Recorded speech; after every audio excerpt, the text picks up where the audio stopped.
यकीन मानो दोस्तों, अगर आप ये पूरा वीडियो बिल्कुल अंत तक देख लेंगे तो आप खुद है जो मुझे थैंक यू देंगे, धन्यवाद बोलेंगे कि सर आपने हमें बचा लिया है। तो बचा किस तरीके से लिया है और किस तरीके से आप मुझे धन्यवाद देंगे, ऐसा आपका क्या काम हो जाएगा, ये पूरी जानकारी मैं आपको इस वीडियो के अंदर बताने वाला हूं कि आपको साथ रहने का दावा बिल्कुल भी भूल कर भी नहीं डालना है।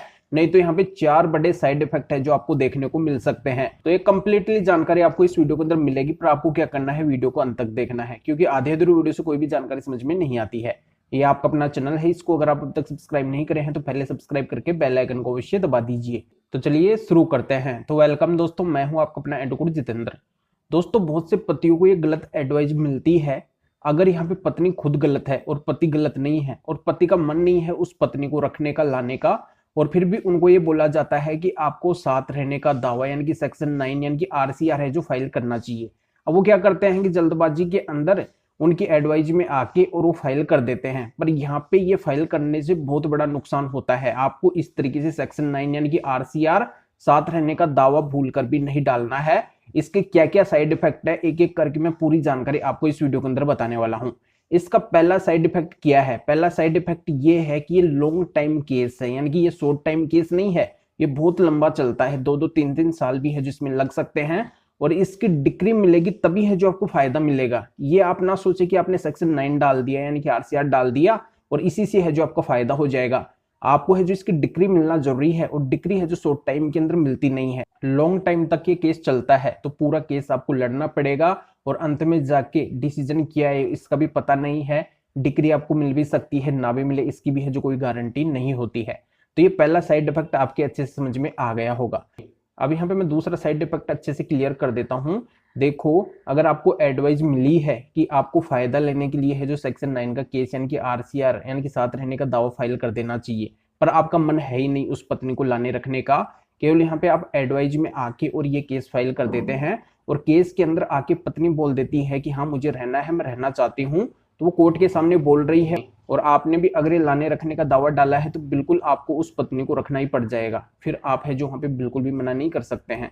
मना करेंगे तो आप खुद फंसेंगे कि आपने केवल फायदा लेने के लिए केस डाला है। वहाँ पे है जो आपको सेक्शन 9 से यानी कि आरसीआर से साथ रखने के दावे से है जो कोई भी फायदा नहीं मिलेगा अगर आप मना कर देंगे। तो इसका दूसरा साइड इफेक्ट है जो ये देखने को मिलता है। अब इसका तीसरा साइड इफेक्ट ये है कि जैसे आप साथ रखने का दावा तो डालते हैं यानी कि सेक्शन 9 यानी कि आरसीआर आप फाइल करते हैं, पर उस केस के अंदर आके और पत्नी है जो मेंटेनेंस की डिमांड करती है, जैसे एचएमए सेक्शन 24 वगैरह का है जो एप्लीकेशन लगा देती है, तो वहां पे आपको डिग्री तो पता नहीं कब मिलेगी, कब है जो आपको फायदा मिलेगा, पर उससे पहले है जो पत्नी को मेंटेनेंस मिलना है जो चालू हो जाता है। अगर पत्नी उस केस के अंदर आके मेंटेनेंस की डिमांड कर देती है, 24 का एप्लीकेशन लगा देती है, तो पहले है जो पत्नी को फायदा मिल जाता है। तो यहाँ पे तीसरा साइड इफेक्ट है जो इसका ये देखने को मिलता है।